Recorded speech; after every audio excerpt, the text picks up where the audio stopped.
for me, it's wonderful to hear all these stories about how different pieces of the property were used in different times, and it gives me a richness to understand a lot more about the history of our school. Well, I'm also now going to ask Mrs. Jennifer Bryson to come and speak a little bit from the perspective of the board, as well as the facilities committee chair, as well as an alumni parent. She can give a good understanding about the project and what it is and what we're looking to do with it. Jenny. Super. So I think it'll be helpful to have that and you know, be able to talk about it. And just for people that don't know me, I'm Jennifer Bryson, and I'm on the board, head of the facilities committee, and also a longtime parent and just general gadabout at the school. We have my husband John is here, and we have 3 graduates, and are so grateful for the school.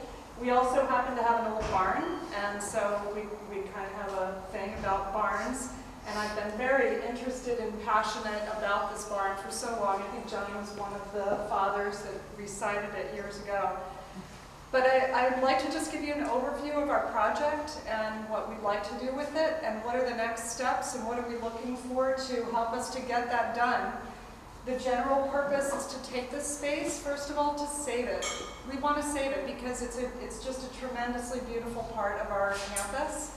And we want to turn the downstairs into a school store community space, turn the upstairs into a faculty space. That's the general idea, but I want to talk a little bit more in detail about those two things and how we want to go about doing that.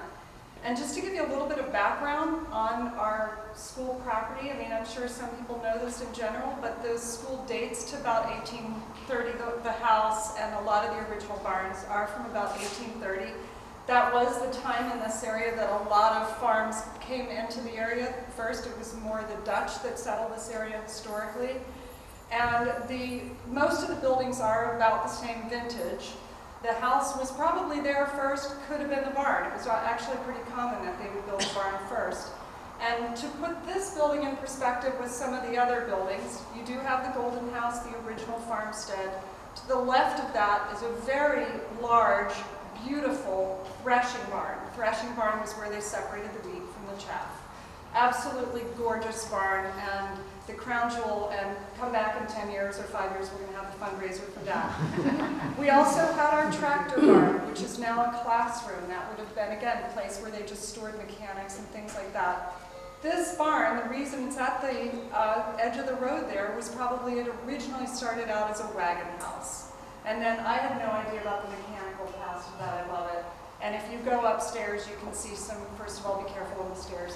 We're going to change those. But there's some beautiful, just really fun stuff up there that I think speaks to it as having been used for grain storage and probably hay storage. Probably before there were mechanical tools in there, I'm thinking that it was wagons, and probably horses were kept in there as well. So it's a very important part of the school. Visually, architecturally, it's the vernacular. I like to talk about the vernacular of the school and maintaining that's a part of, I know for me, that was part of the goosebumps when I came here the first time, is how beautiful it was. So back to the scope. With the school store, what we would like to do, and again, I'm going to talk about the process. This might look a little bit different, but this is the general concept as you go through the ground floor on that little gravel drive, somehow get over there without getting hit by a car. I'm going to think about that a little bit.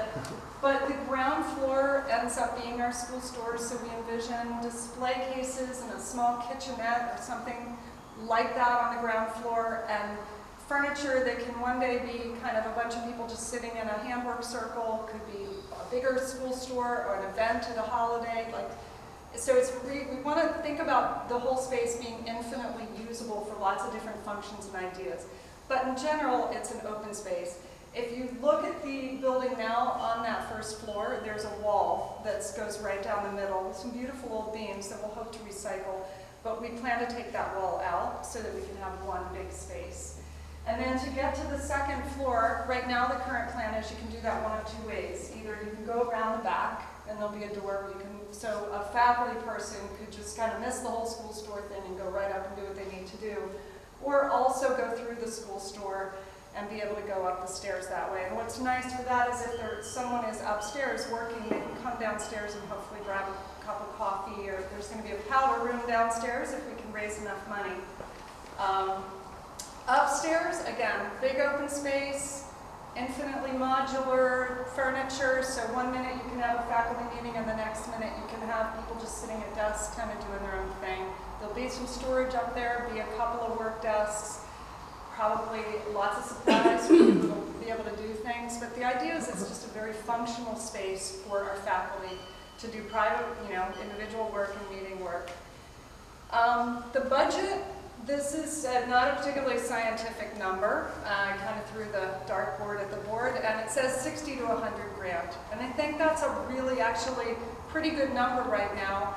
And the biggest driver of that number is going to be whether or not we put a bathroom in there. A powder room is really going to make that much more useful space. That's going to come down to will the town allow us to do that? When we went through our permitting process, we did not have that in there at the time, but if we can demonstrate to them that we have the septic capacity, we should be able to do it from a permitting standpoint, and our septic field is right out there. We should be able to, hook up to that. But that's where our biggest costs are going to come. To bring water out there is not particularly expensive, but then to connect to the septic and put a bathroom in and all the issues. So I would love to see us raise money toward the high end of that range so that we can have a powder room out there. I think it'll make a big, big difference. Where are we with permits? When we did the work on the tractor shed back in 2010, 2011, we applied for master plan approval and site plan approval. And this building was included with that. So to build something in Montgomery Township, you need 3 sets of permits. Master plan, which is what are you thinking about the school for 5, 10 years from now? Site plan is where you're just saying, where are the buildings? Where are things getting drained? Where do I have gravel? That's the thing that gets the engineers really excited. The 3rd stage of permits is construction permits. So we have those first 2 sets, master plan and site plan, done. And let me tell you, they're the big ones. They're the expensive ones. That's when you have to go in front of the zoning board. And the questions are just incredible and exhausting. That's done. So we have something huge already in our pocket for this building. The 3rd phase is electric, plumbing, that should go relatively easy. So how would we envision this process? Is to now, like starting tomorrow, go out and get a builder involved. We want to identify some builders to bid on the process, or bid on the project, and then have them actually become our architects, have them finish the design. They're going to have to be the ones to do the structural analysis. We've told them that we want that center wall taken out. We're going to tell them right up front, we know there's some beams in there that need some work, we have some structural issues. They're going to have to go figure out what needs to be done to deal with all that. And then they will actually apply for all the permits on our behalf with Montgomery Township. Once that's approved, we can break ground and get started on it. So the idea is to keep this simple from a contractual standpoint. Design, build, one contractor, and all the headaches are theirs, not ours. Our only headache is coming up with money. So why do this? I want to just talk about a couple of things that are the big, big reasons to do this. I think that David spoke so eloquently about why do this for our faculty. I have such a visual